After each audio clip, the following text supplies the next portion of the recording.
Buenos días, bienvenidos a un nuevo podcast del BBVA. Los saluda Gonzalo Navarro, Head FX de Global Markets.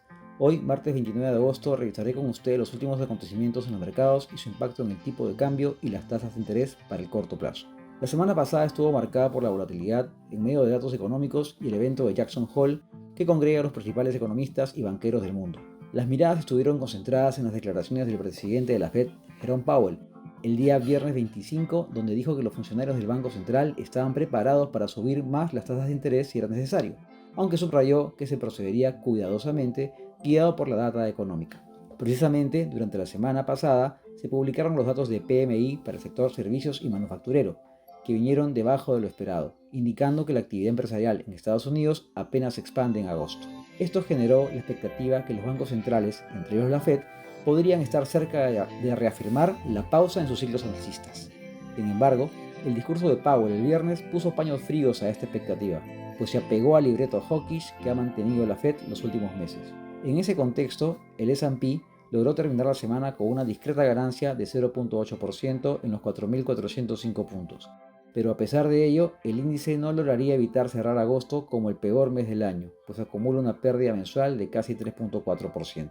En ese mismo periodo, el dólar ganó valor contra las monedas desarrolladas, con un índice DXY ganando 0.7% y cerrando en 100.41, mientras que los bonos del Tesoro americano registraron también cierta volatilidad, con el bono a 2 años pasando de 4.93% a 5.08%, afectado principalmente por el discurso de Powell, mientras que el bono a 10 años, algo más estable, pasó de 4.26% a 4.24%, aunque se llegó a operar en un rango entre 4.20 y 4.34 durante la semana. Por el lado de China, también fue una fuente de incertidumbre, pues su caída se profundizó significativamente en agosto. Su crecimiento se sigue enfriando, lo que contribuye al estrés de los mercados. El Banco Popular de China redujo su tasa clave y durante el fin de semana pasado se tomaron más medidas que apuntaban a detener la caída de su bolsa y de su sector inmobiliario, así como dar soporte al crecimiento. Entre las medidas destaca una reducción del impuesto sobre las operaciones bursátiles, restricciones a la venta de acciones, así como un menor requerimiento de capital para un financiamiento más bajo. Sin embargo, los mercados aún consideran que estas medidas son insuficientes para el mediano plazo. En el plano local, el sol no fue ajeno a esta volatilidad y pasó de depreciarse de 3.71 a 3.7350 a media semana, para luego terminar fortalecido en 3.6910, en medio de una toma de ganancias de posiciones largas de inversionistas institucionales. En cuanto a flujos, vimos oferta de inversionistas locales y extranjeros compensada por demanda neta de empresas locales. Por su parte, el BCR participó marginalmente a través de los swaps cambiarios con un importe neto de $60 millones en la semana. Un dato interesante que fue publicado durante la semana por el Banco Central fue el de la balanza de cuenta corriente, que registró un superávit de $443 millones en el segundo trimestre, principalmente por la disminución en el valor de las importaciones, pero también por un menor déficit en la cuenta de servicios y una mayor entrada de remesas al país. Esto claramente impacta positivamente en el tipo de cambio y explica el mejor balance entre oferta y demanda que ha caracterizado al mercado local cambiario durante los últimos meses. El mercado de renta fija también tuvo una semana volátil para los rendimientos de los bonos soberanos, en línea con los mercados internacionales. Luego de un inicio de empinamiento, en medio de un flujo de venta, la semana terminó con flujos de entrada de dinero real de inversionistas extranjeros que aprovecharon las tasas por encima del 7% en los tramos largos, mientras que los fondos de pensiones locales prefirieron el tenor de 10 años y la parte corta.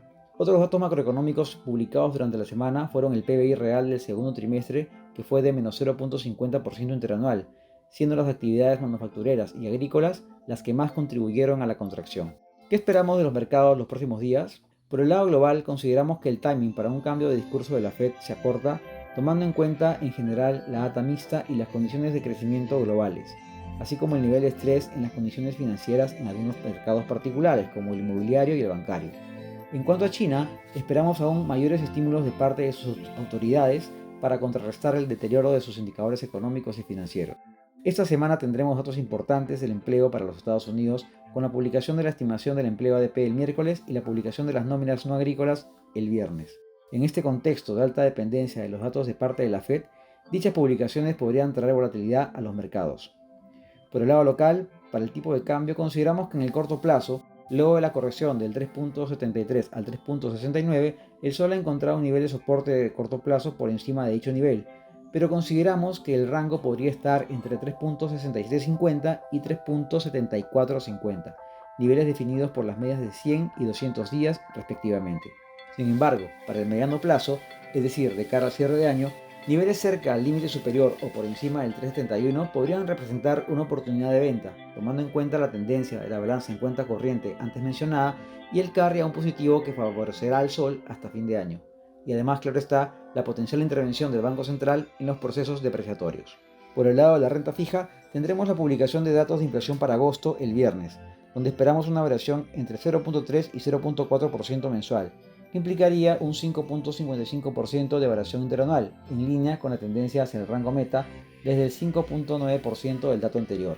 En este contexto, mantenemos una posición constructiva en la curva de bonos soberanos con un asiento en el terno de 10 años, luego del empinamiento registrado recientemente.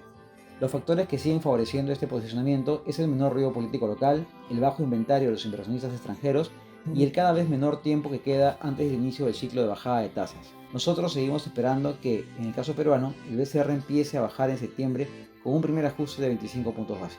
Eso es todo de mi parte, gracias por la atención prestada, hasta una nueva oportunidad.